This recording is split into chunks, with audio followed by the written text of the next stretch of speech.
den se svou ženou absolvuji nákupy. Profík jsem léty, platím, stojím, dodržuji odstupy. Tu pochválím, tam poplácám, někdy si i popláči. Když má se karta zlatou vizu, žena moje roztáčí.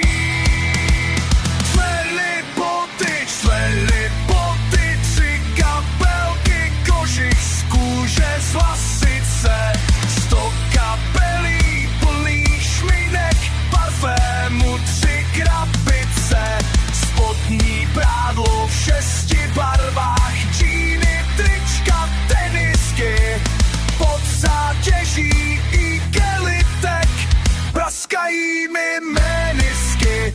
V pauze pizza, kola, káva, dortík a 2 zmrzliny.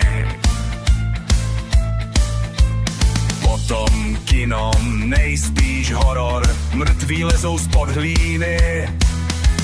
Ještě zlato, kup mi zlato a švýcarské hodinky.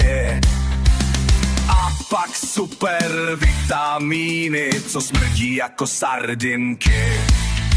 Když je pak konec nákupu a chystáme se k odchodu, ještě 6krát vracíme se do 15 obchodů.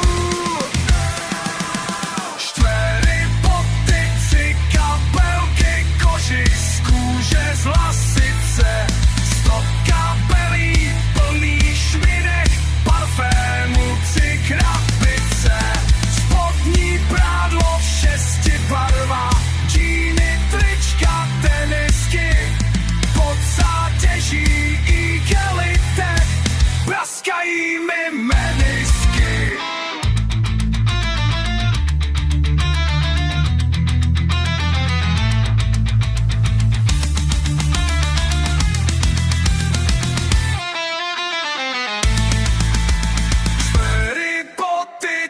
Kabelky, kožich z kůže, z lasice, 100 kapelí, plný šminek, parfému 3 krabice, spodní prádlo v 6 barvách, džíny, trička, tenisky,